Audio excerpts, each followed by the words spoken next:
ನಮಸ್ಕಾರ ಸ್ನೇಹಿತರೆ. ಗೃಹಲಕ್ಷ್ಮಿ ಯೋಜನೆಯಲ್ಲಿ 31ನೇ ಕಂತಿನ ಹಣ ಬಿಡುಗಡೆ ಆಗ್ತಾ ಇದೆ. ಜೊತೆಗೆ 32ನೇ ಕಂತಿನ ಹಣವು ಕೂಡ ಬಿಡುಗಡೆ ಆಗುವಂತಹ ಹಂತಕ್ಕೆ ಬಂದಿದೆ. ಯಾಕೆ ಅಂದ್ರೆ ಈಗಾಗಲೇ ಗೃಹಲಕ್ಷ್ಮಿ ಯೋಜನೆಗೆ ಅರ್ಜಿಯನ್ನ ಸಲ್ಲಿಸಿಬಿಟ್ಟು ಬಂದಂತವರು ಲಕ್ಷಾಂತರ ಫಲಾನುಭವಿಗಳು ಇನ್ನೂ ಕೂಡ ಡಿಲೇ ಮಾಡ್ತಾ ಹೋದ್ರೆ 3-4 ಕಂತುಗಳನ್ನ ಸರ್ಕಾರ ತಡೆ ಹಿಡಿಬೇಕಾಗತ್ತೆ. ಮತ್ತೆ ಸರ್ಕಾರಕ್ಕೆ ಅದು ಹೊರೆ ಆಗತ್ತೆ. ಅದಕ್ಕಾಗಿ ಒಟ್ಟಿಗೆ ಸತತವಾಗಿ 1-2 ಕಂತುಗಳನ್ನ ಜಮಾ ಮಾಡ್ಲಿಕ್ಕೆ ಮುಂದಾಗಿದೆ. ಸೊ ಹಾಗಾದ್ರೆ ನಾಳೆಯಿಂದಾನೇ ನಿಮ್ಮ ಖಾತೆಗಳಿಗೆ ಈ 31 ಈ ಏಪ್ರಿಲ್ ತಿಂಗಳ ಹಣವನ್ನ ಜಮಾ ಮಾಡ್ಲಿಕ್ಕೆ ಪ್ರಾರಂಭಿಸ್ತಾ ಇದ್ದಾರೆ. ಸುಮಾರು 14 ಜಿಲ್ಲೆಗಳಿಗೆ ಈ ದುಡ್ಡು ಮೊದಲನೇ ಹಂತದಲ್ಲಿ ಟ್ರಯಲ್ ಕೂಡ ನಡೆಯುತ್ತೆ, ಜಮಾ ಕೂಡ ಆಗತ್ತೆ. ಸೊ ಹಾಗಾದ್ರೆ ಬನ್ನಿ ಈ ಎಲ್ಲ ವಿಷಯದ ಕುರಿತಾಗಿ ಸಂಪೂರ್ಣ ಮಾಹಿತಿಯನ್ನ ನಿಮ್ ಮುಂದಿಡ್ತೀನಿ. ಜೊತೆಗೆ 4 ಲಕ್ಷ ಮಹಿಳೆಯರಿಗೆ ದುಡ್ಡು ಬರೋದಿಲ್ಲ. ಯಾಕೆ, ಯಾವ ಯಾವ ಜಿಲ್ಲೆಗಳಲ್ಲಿ ಎಷ್ಟೆಷ್ಟು ಮಹಿಳೆಯರನ್ನ ತೆಗೆದಾಕಿದ್ದಾರೆ, ಕಾರಣ ಎಲ್ಲವೂ ಕೂಡ ನಿಮ್ ಮುಂದೆ ಇಡ್ತಾ ಹೋಗ್ತೀನಿ. ತೀರಾ ಇಂಪಾರ್ಟೆಂಟ್ ಮಾಹಿತಿ, ಪ್ರತಿಯೊಬ್ರು ಕೂಡ ಈ ವಿಡಿಯೋನ ಮಿಸ್ ಮಾಡದೆ ಕೊನೆವರೆಗೂ ವಾಚ್ ಮಾಡಿ. ಬರೀ ನೋಡೋದಲ್ಲ, ಅರ್ಥ ಮಾಡ್ಕೊಳ್ಳೋದು. ಮತ್ತೆ ಸಬ್ಸ್ಕ್ರೈಬ್ ಮಾಡಿಲ್ಲ ಅಂದ್ರೆ ಬೇಗನೆ ಸಬ್ಸ್ಕ್ರೈಬ್ ಮಾಡ್ಕೊಳ್ಳಿ ಸ್ನೇಹಿತರೆ. ಗೃಹಲಕ್ಷ್ಮಿಯಲ್ಲಿ ಒಟ್ಟಾರೆಯಾಗಿ 30ನೇ ಕಂತು ಮಾರ್ಚ್ ತಿಂಗಳ ಹಣದವರೆಗೂ ಕೂಡ ದುಡ್ಡು ಬಂದ ಮೇಲೆ ಒಂದ್ ಸ್ವಲ್ಪ ದಿನ ಡಿಲೇ ಆಯ್ತು ಮತ್ತು ಸಿಎಂ ಬದಲಾವಣೆ ಕೂಡ ಆಯ್ತು. ಸಿಎಂ ಬದಲಾವಣೆ ಆದ್ಮೇಲೆ ನಿಮಗೆ ಗೊತ್ತಿದೆ ಏನೇನ್ ಕ್ರಮವನ್ನ ಕೈಗೊಳ್ಳಲಾಗ್ತಾ ಇದೆ. ಹೊಸದಾಗಿ ರೂಲ್ಸ್ ಗಳು ಹೊಸದಾಗಿ ಅಪ್ಲೈ ಮಾಡ್ಲಿಕ್ಕೆ ತಿಳಿಸಿದ್ರು. ಇದು ಗೃಹ ಜ್ಯೋತಿಯಲ್ಲಿ ಕೂಡ ತಿಳಿಸಿದ್ರು.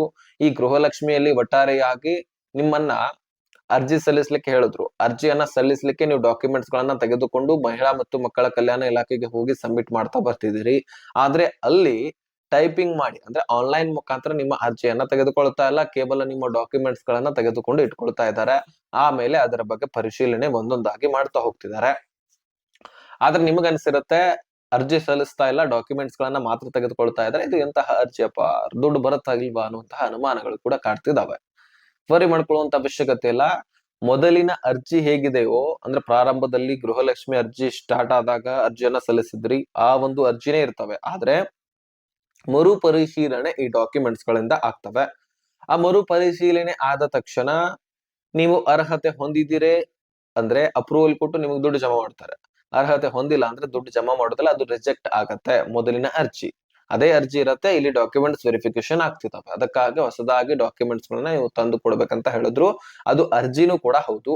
ಸೊ ಅದಕ್ಕಾಗಿ ಈಗ ಸದ್ಯಕ್ಕೆ ಮಹಿಳಾ ಮತ್ತು ಮಕ್ಕಳ ಕಲ್ಯಾಣ ಇಲಾಖೆ ಅದ್ರ ಬಗ್ಗೆ ವೆರಿಫಿಕೇಶನ್ ಮಾಡ್ತಾ ಇದ್ದು ನಿಮ್ಮ ಡಾಕ್ಯುಮೆಂಟ್ಸ್ ಗಳನ್ನ ಕಲೆಕ್ಟ್ ಮಾಡ್ಕೊಳ್ತಾ ಇದೆ.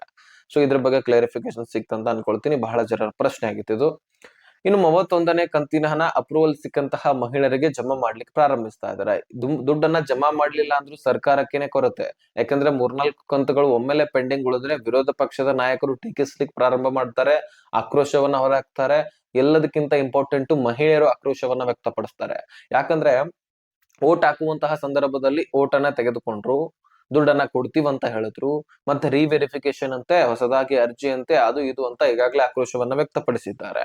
ಇನ್ನು ಅದು ಹೆಚ್ಚಾಗತ್ತೆ, ಜೊತೆಗೇನೆ ದುಡ್ಡೇ ಕೊಡ್ತಾ ಇಲ್ಲ ಅನ್ನುವಂತಹ ಆಕ್ರೋಶಗಳು ಕೂಡ ಜನರು ಮಹಿಳೆಯರು ಬೀದಿಗಿಳುವಂತಹ ಸಾಧ್ಯತೆಗಳು ಕೂಡ ಇದ್ದಾವೆ. ಇದು ಈ ಯೋಜನೆಯ ಪ್ರಾರಂಭದಲ್ಲಿ ಕೂಡ ಸರಿಯಾಗಿ ದುಡ್ಡು ಕೊಡದೇ ಇರುವಂತಹ ಒಂದು ಸಂದರ್ಭದಲ್ಲಿ ಕೂಡ ಆಗಿತ್ತು.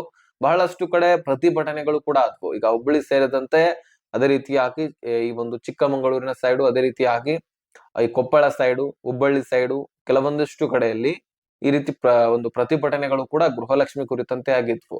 ಅದೇ ರೀತಿ ಒಂದು ಮತ್ತೆ ರಿಪೀಟ್ ಆಗಬಾರದು ಅಂದ್ರೆ ಸರಿಯಾಗಿ ದುಡ್ಡು ಸರ್ಕಾರ ಕೊಡಲೇಬೇಕು. ಯಾಕಂದ್ರೆ ಮಾತನ್ನ ಕೊಟ್ಟಿದ್ದಾರೆ, ನುಡಿದಂತೆ ನಡೀತಾ ಇದೀವಿ ಅಂತ ಹೇಳ್ತಿದ್ದಾರೆ.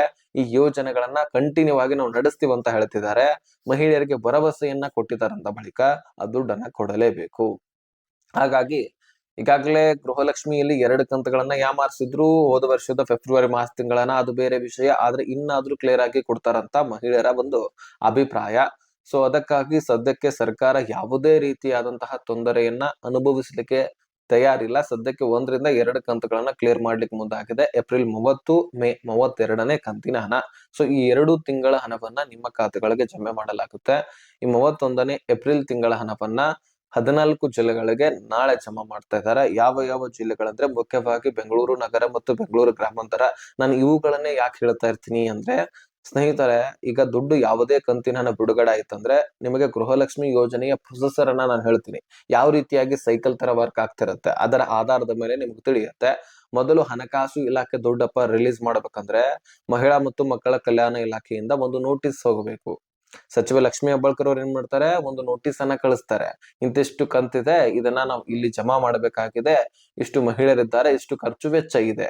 ಈ ರೀತಿ ನೋಟಿಸ್ ಕಳಿಸಿದಾಗ ಹಣಕಾಸು ಇಲಾಖೆ ಅದರ ಬಗ್ಗೆ ವೆರಿಫಿಕೇಶನ್ ಮಾಡಿ ತದನಂತರ ದುಡ್ಡನ್ನ ಮಹಿಳಾ ಮತ್ತು ಮಕ್ಕಳ ಕಲ್ಯಾಣ ಇಲಾಖೆಗೆ ಕಳಿಸತ್ತೆ. ಲಕ್ಷ ಕೋಟಿ ಕೇಳಿ ಒಂದ್ ಸ್ವಲ್ಪ.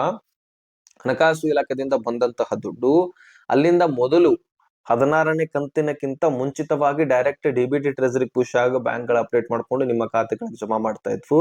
16ನೇ ಕಂತಿನ ಆದ ಬಳಿಕ ಮಹಿಳಾ ಮತ್ತು ಮಕ್ಕಳ ಕಲ್ಯಾಣ ಇಲಾಖೆಯದೇ ಆದಂತಹ ಸಾಕಷ್ಟು ಕೆಲಸ ಕಾರ್ಯಗಳು ಇರ್ತವೆ. ಸೊ ಹೀಗಾಗಿ ಎಲ್ಲವೂ ಕೂಡ ಬಗೆಹರಿಸ್ಲಿಕ್ಕೆ ಆಗೋದಿಲ್ಲ. ಆ ದುಡ್ಡನ್ನ 35 ತಾಲೂಕು ಗ್ರಾಮ ಪಂಚಾಯಿತಿಗಳಿಗೆ ಕಳಿಸ್ಬಿಡತ್ತೆ. ಆ ಮಹಿಳಾ ಮತ್ತು ಮಕ್ಕಳ ಕಲ್ಯಾಣ ಇಲಾಖೆಗಳು ಏನ್ ಮಾಡ್ತವೆ, ಅದರದೇ ಆದಂತಹ ಎಲ್ಲ ಪ್ರೊಸೆಸರ್ ಅನ್ನ ಮುಗಿಸ್ಕೊಳ್ತಾವೆ. ಸೊ ಗ್ರಾಮ ಪಂಚಾಯಿತಿಗಳು 35 ತಾಲೂಕು ಗ್ರಾಮ ಪಂಚಾಯಿತಿಗಳಿಗೆ ದುಡ್ಡು ಹೋಗಿರುತ್ತಲ್ಲ, ಅದೆಲ್ಲವೂ ಕೂಡ ಪ್ರೊಸೆಸರ್ ಮುಗಿಸ್ಕೊಳ್ತಾವೆ. ಆ 35 ತಾಲೂಕು ಗ್ರಾಮ ಪಂಚಾಯಿತಿಗಳು ಇದೇ ಬೆಂಗಳೂರು ನಗರ ಮತ್ತು ಬೆಂಗಳೂರು ಗ್ರಾಮಾಂತರ ಸುತ್ತಮುತ್ತ ಇರತಕ್ಕಂತಹ ಗ್ರಾಮ ಪಂಚಾಯಿತಿಗಳು. ಅಲ್ಲಿಂದ ದುಡ್ಡನ್ನ ರಿಟರ್ನ್ ಮತ್ತೆ ಮಹಿಳಾ ಮತ್ತು ಮಕ್ಕಳ ಕಲ್ಯಾಣ ಇಲಾಖೆಗೆ ಕಳಿಸಲಾಗುತ್ತೆ. ಉಳಿದಂತಹ ಅಲ್ಪ ಸ್ವಲ್ಪ ಪ್ರೊಸೆಸರ್ ಅನ್ನ ಮುಗಿಸ್ಕೊಳ್ಳಲಾಗತ್ತೆ. ಅಲ್ಲಿಂದ ಮಹಿಳಾ ಮತ್ತು ಮಕ್ಕಳ ಕಲ್ಯಾಣ ಇಲಾಖೆ ಮೊದಲಿನ ಪ್ರೊಸೆಸರ್ ನ ಹಾಗೆ ಡಿಬಿಟಿ ಟ್ರೆಸರಿಗೆ ಪುಷ್ ಮಾಡಲಾಗುತ್ತೆ. ಡಿಬಿಟಿ ಟ್ರೆಸರಿಗೆ ಪುಷ್ ಮಾಡಿದಂತಹ ದುಡ್ಡನ್ನ ಬ್ಯಾಂಕ್ಗಳು ಅಪ್ಡೇಟ್ ಮಾಡ್ಕೊಳ್ತಾವೆ.